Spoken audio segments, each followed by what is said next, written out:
ఆగండి ఆగండి, కామెంట్స్లో తిట్టకండి, because it's a positive video. Trailer అయితే నా ఎక్స్పెక్టేషన్స్ రీచ్ అయింది, కానీ మూవీ మీద చాలా నెగిటివిటీ అయితే వచ్చింది. కొంతమంది ఇది దేవరా కాదు ఆచార్య 2 అంటున్నారు. ఇంత నెగిటివిటీ రావడానికి ఇన్ని రీజన్స్ చెప్తా, చూసేద్దాం రండి. ముందుగా ఛానల్కి కొత్తగా వచ్చింటే ఛానల్లో ఉన్న వీడియోస్ చూడండి. ఇలాంటి కంటెంట్ నచ్చితే సబ్స్క్రైబ్ చేయండి. కేవలం లుక్స్ చూసి ఆచార్యలాగా ఉంది అనడం కరెక్ట్ కాదు. బట్ కొన్ని టర్మ్స్ ఏవైతే ఆచార్యలో వాడారో, లైక్ దివ్యవనం, ధర్మస్థలి, పాదఘట్టం, ఇవి వింటుంటే దేవరా ట్రైలర్లో కంటిన్యూస్గా చెప్పిన భయం, ధైర్యం, సముద్రం ఇలాంటి పదాలు గుర్తొస్తున్నాయి. ఆచార్యలా అవ్వడం వల్ల మనం దేవరాలో 2 or 3 times చెప్పిన పదాలను ఎక్కువ సార్లు చెప్పారు అనుకుంటున్నాం అంతే. ఆచార్య అండ్ దేవరా రెండు different world's. Devara 80s or 90s జరిగిన స్టోరీ.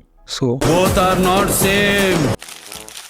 నెగిటివిటీ రావడానికి ఒక్కొక్కరు ఒక రీజన్ చెప్తున్నారు. ఎన్టీఆర్కి లుక్ సెట్ అవ్వలేదని, ఫాదర్ సన్ రొటీన్ స్టోరీ, ఇలా చాలా ఉన్నాయి. Hype kills movie, it's true. Cinema అనేది సినిమా లాగే చూడాలి, అంతేగాని అది 8th వండర్ అవుతుంది అని ఓవర్ ఎక్స్పెక్టేషన్స్ పెట్టుకోకూడదని నా ఫీలింగ్. కలెక్షన్స్, మూవీ బడ్జెట్ అయితే 4 or 5 daysలో ఈజీగా వచ్చేస్తుంది. బట్ దాని తర్వాత ఎంత కలెక్ట్ చేస్తుంది అనేది ఎవరు చెప్పలేరు. నార్త్ అమెరికాలో 40K టికెట్స్ సోల్డ్ అయ్యాయి. ఆస్ట్రేలియాలో 100K ప్లస్ ప్రీసేల్ జరిగింది. సినిమా ఎలాగో యూఏ సెన్సార్ కాబట్టి ఫ్యామిలీ ఆడియన్స్ కూడా వస్తారు. ప్రమోషన్స్ బాగా చేసి హిట్ టాక్ వస్తే 600+ crores రావచ్చు. సో నాకు దేవరా మూవీ మీద ఇంకా హోప్స్ ఉన్నాయి, ఎందుకంటే Koratala writing and junior NTR గారి స్టోరీ సెలెక్షన్ మీద నమ్మకం ఉంది. రీసెంట్ ఇంటర్వ్యూలో జూనియర్ ఎన్టీఆర్ గారు సినిమా లాస్ట్ 40 minutes మోస్ట్ ఎక్సైటింగ్గా ఉంటుందన్నారు. So let's wait and see. వీడియోని ఇక్కడ దాకా చూసారంటే ఖచ్చితంగా నచ్చే ఉంటుంది.